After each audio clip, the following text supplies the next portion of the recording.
Now, judgment in the application by the President and government to stay the apartheid crimes legal proceedings in the High Court in Pretoria has been reserved.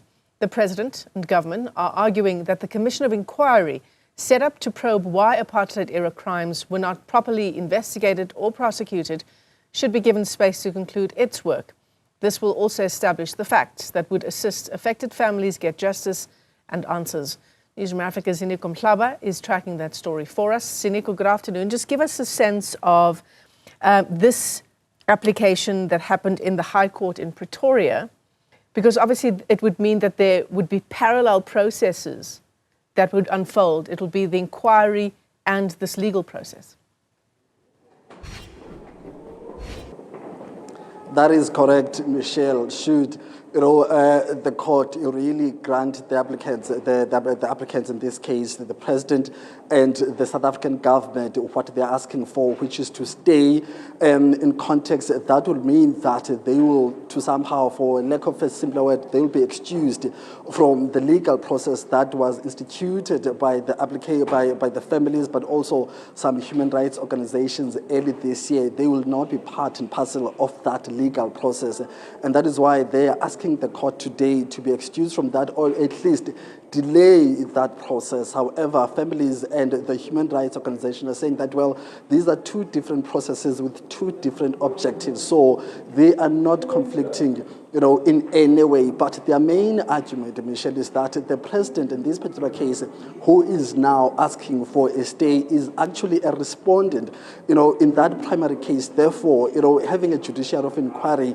to probe the very same issue would not do justice. And they're also saying that, accordingly and by precedence, the commissions of inquiry do take a very long time, and the families do not have the patience and enough time to wait for those particular outcomes, which might also be ignored by the President, because commissions can only recommend and not have any binding issues or binding commitments from the President. So that is what is at the heart of this particular court case, especially today's proceedings, when we deal with that issue of the applicants by the President and the government of South Africa. But to get us more details now, in terms of what is it that the families want and the human rights organizations want out of this particular application that was made by the President, and why they're opposing it, I'm joined now by Mr. Zayed, who's coming from the Foundation for Human Rights. He's the one who is going to be speaking to us from the side of the respondents. Mr. Zayed, thank you very much for your time. Thank you. I was listening to the conversations here, and the NPA, speaking on behalf of government, they're saying that, well, we can't have two issues, two parallel processes that are seeking to get to the same destination together, the same results. But on the other side, they're saying that it is the very same families that requested for a commission of inquiry. Clarify, what's your dispute in terms of allowing the Commission for Inquiry to conclude its work?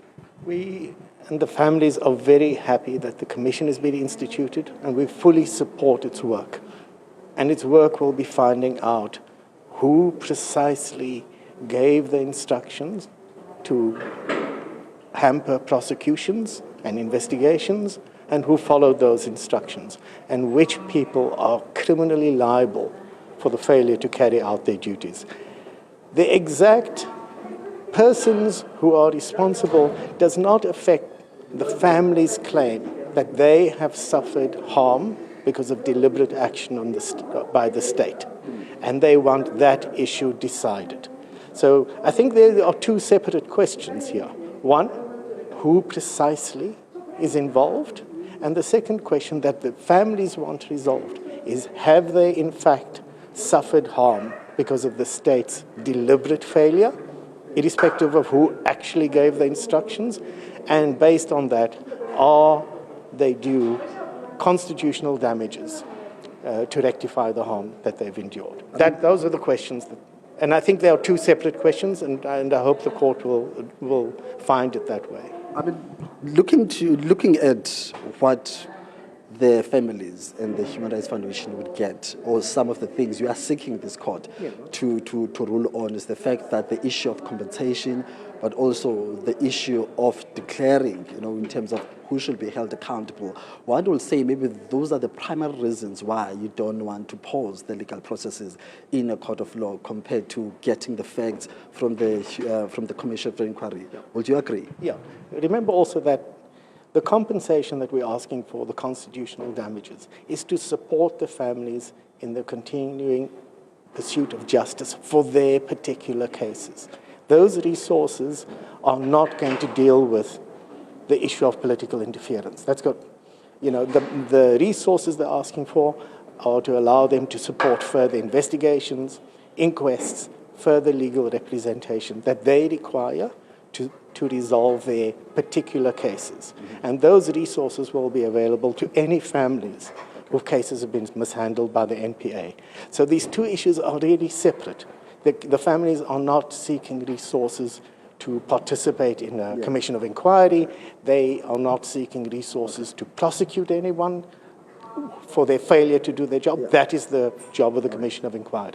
Thank you very much, sir, for your time. All right. Thank you very much. Thank you, sir. So that's the position held by the families and the human rights organizations who are arguing that they do not have faith that a commission of inquiry will do justice to what they are asking for. But they're also saying that the state itself is very conflicted because it is the executive that has established that commission of inquiry, but also primarily they are saying that, well, even if the commission of inquiry does do its independent work objectively, the president can simply decide to ignore those recommendations. It's back to you, Michelle.